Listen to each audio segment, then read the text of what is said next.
नमस्ते, मैं हूं सुरेश कुमार एकलवे और आप देख रहे हैं Hindustan news and tips. Nepal के बाद भारत का दूसरा सैन्य एयरबेस ताजिकिस्तान में मौजूद है। यह एयरबेस चीन और पाकिस्तान की चुनौतियों के मद्देनजर साल 2002 से काम कर रहा है। ताजिकिस्तान और अफगानिस्तान के साथ 1400 किलोमीटर लंबी सीमा है। दुशांबे के पास स्थित भारत का आयानी एयरबेस पाकिस्तान के लिए बड़ा खतरा है।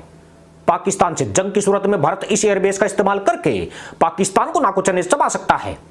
पाकिस्तानी आर्मी आयानी एयरबेस को दूसरे मोर्चे के रूप में देखती है, जिससे मुकाबला करना पाक वायुसेना के लिए कठिन चुनौती है। परंतु अब पाकिस्तान धूर्त मुल्ला नीति का इस्तेमाल करके एक नया दांव चल रहा है। उसने मध्य एशियाई देश ताजिकिस्तान पर डोरे डालने शुरू कर दिए हैं। 2 दिन पहले पाकिस्तान की आधिकारिक यात्रा पर आए ताजिकिस्तान के राष्ट्रपति इमामोली रहमान के साथ तशरीफ भिड़ाने का अभ्यास किया गया। अभ्यास इसलिए कि पाकिस्तान हुक्मरान आज भी पिछवाड़ा उठाने गिराने की प्रवृत्ति को दोस्ती के गधैया नृत्य के तौर पर देखते हैं। उन्हें लगता है कि इस्लाम के नाम पर कोई भी मुस्लिम देश उनकी धूर्त मुल्ला नीति के जाल में फंस सकता है। खास बात यह है कि यह मुल्ला पॉलिसी सिर्फ भारत को घेरने के लिए तैयार की गई है। इसका इस्तेमाल कभी कभी कर्ज मांगने और चीन जैसे नास्तिक देश को रिझाने के लिए भी होता है। पाकिस्तान ने भारत का सैन्य एयरबेस ताजिकिस्तान से बेदखल कराने के लिए पूरा जोर लगाना शुरू कर दिया है। हालांकि इससे पहले पाकिस्तान की 4 सरकारें ऐसी कोशिशें करके देख चुकी है, मगर इस बार नया पाकिस्तान का निकम्मा सुल्तान इमरान लोंडा तशरीफ भिड़ाने के मंत्र के साथ मैदान में है। लोंडे ने राष्ट्रपति रहमान को रिझाने के लिए F-17 लड़ाकू विमान तक हवा में उड़ा दिए। वैसे एक प्रोटोकॉल का हिस्सा होता है, जब भी किसी राष्ट्राध्यक्ष का विमान देश की सीमा में आता है उसे मेजबान देश के विमान अपने सुरक्षा घेरे में ले लेते हैं। यह अलग बात है कि इमरान के चीन, सऊदी और अमेरिका दौरे पर इन देशों ने पाकिस्तानी प्रधानमंत्री को ऐसा प्रोटोकॉल नहीं दिया था।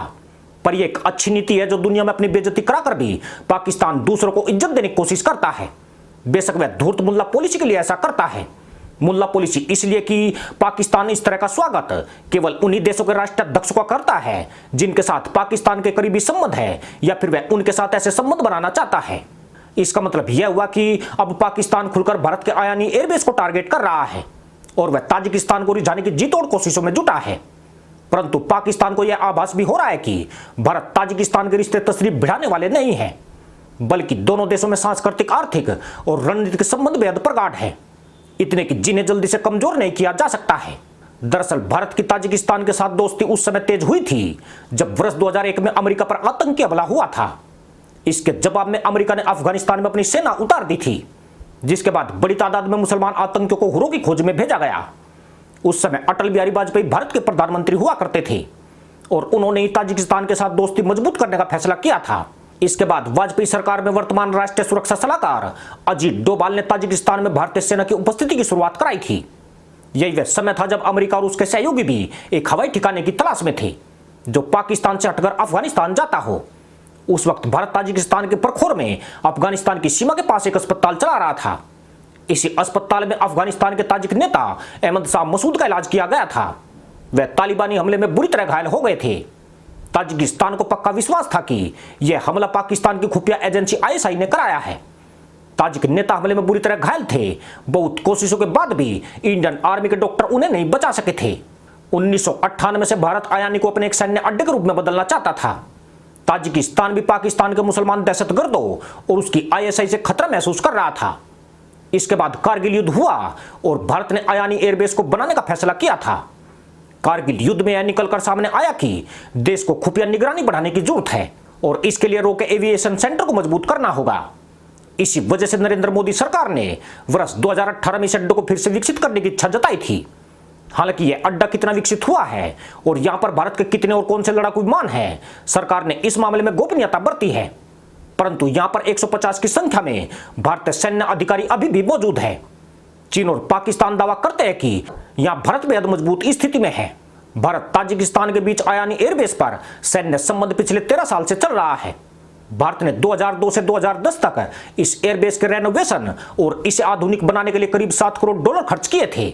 भारत ने यहां सिर्फ रक्षा उपकरण ही नहीं भेजे, बल्कि रनवे को 3200 मीटर तक बढ़ाया है। ताजिकिस्तान और अफगानिस्तान में भारतीय सेना की ऐसी मौजूदगी ही पाकिस्तान की सबसे बड़ी टेंशन है। उसे यह डर हमेशा सताता है कि पाकिस्तान पर हमले के लिए भारत दूसरा मोर्चा खोल सकता है। ताजिकिस्तान एक धर्मनिरपेक्ष मुल्क है, मगर यहाँ ईसाई यहूदी के बाद सुन्नी मुस्लिमों की सबसे बड़ी आबादी रहती है। इस देश की कुल जनसंख्या 93 लाख के करीब है। मजे की बात यह है कि यहां दाढ़ी रखने और हिजाब पहनने वाले औरतों पर सख्ती बरती गई है। यह कदम मजहबी कट्टरता को कम करने के लिए उठाया गया है। इसका मतलब यह है कि पाकिस्तान की मुल्ला पॉलिसी की तशरीफ भिड़ाने वाली चाल यहां कामयाब होने की उम्मीद न के बराबर है। हालांकि पाकिस्तान ने तजाकिस्तान को स्वदेशी हथियार बेचने का समझौता किया है, मगर भारत पहले ताजिकिस्तान को रक्षा सामग्री मुहैया करा रहा है, जो पाकिस्तान के हथियारों के मुकाबले अव्वल है। आपको जानकर हैरानी होगी कि साल 2016 में 13,000 मुसलमानों की दाढ़ी जबरदस्ती कटवा दी गई थी। उससे भी ज्यादा औरतों के सिर से हिजाब उतरवा दिया गया था। धार्मिक सामान बेचने वाली हजारों दुकानें बंद करा दी गई थी।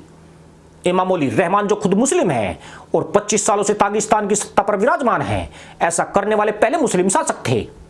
हालांकि मुस्लिम देश और पश्चिमी मीडिया उन्हें तानाशाह कहती रही है, मगर भारत उनके समर्थक देशों में शामिल रहा है, जबकि पाकिस्तान उनके फैसलों के विरोध में आवाज बुलंद करता रहा है। इसी का नतीजा है कि पाकिस्तान और ताजिकिस्तान एक दूसरे के नजदीक होने के कारण भी कभी रिश्ते मजबूत नहीं कर पाए। इसका लाभ भारतीय शासकों ने उठाया है और ताजिकिस्तान को भारत के बेहद करीब ला दिया है। कहने वाले तो यह भी कहते हैं कि ताजिकिस्तान दशकों तक सोवियत संघ का हिस्सा रहा है, इस वजह से वहां मुल्ला गर्दी नहीं पनप पाई है। ताजिकिस्तान का महत्व इसलिए भी बढ़ जाता है क्योंकि यह पाकिस्तान के कब्जे वाले कश्मीर के निकट स्थित है। ताजिकिस्तान ने कश्मीर मुद्दे पर भारत के पक्ष का समर्थन किया है। वह पाकिस्तान के मुसलमान आतंकियों और उसकी खुफिया एजेंसी को एक खतरे के रूप में देखता है। साथ ही पाकिस्तानी इस्लाम को गुंडागर्दी के तौर पर महसूस करता है। ताजिकिस्तान के राष्ट्रपति 1995, 2001, 2006, 2012 और 2016 में भारत के दौरे पर आ चुके हैं। प्रधानमंत्री मोदी वर्ष 2015 में 6 देशों की विदेश यात्रा के दौरान अंतिम पड़ाव में ताजिकिस्तान गए थे, जहां उनका ऐतिहासिक स्वागत किया गया था। इसी साल मार्च में पाक विदेश मंत्री शाह महमूद कुरैशी ताजिकिस्तान के दौरे पर गए थे। भारतीय विदेश मंत्री ने भी इसी समय ताजिकिस्तान की यात्रा की थी। इस दौरान कुरैशी ने राष्ट्रपति इमामुल रहमान को पाकिस्तान आने का न्योता दिया था। पाकिस्तान सदा की भांति रहमान के दौरे पर भी गधैया नृत्य करके दिखा रहा है, पर हकीकत यह है कि इस मदरसा मुल्क के हाथ कुछ नहीं लगने वाला है। इसकी बड़ी वजह यह भी है कि पाकिस्तान कटोरा छाप देश के रूप में बदनाम हो चुका है और दुनिया के छोटे मुल्क भी उसे ज्यादा अहमियत नहीं दे रहे हैं। जिस परमाणु बम पर वह फुदकता था, भारत ने 2-2 सर्जिकल स्ट्राइक करके उसकी हवा निकाल दी है। इसी के साथ अनुमति दोस्तों, जय जवान, जय किसान, जय हिंद, वंदे मातरम।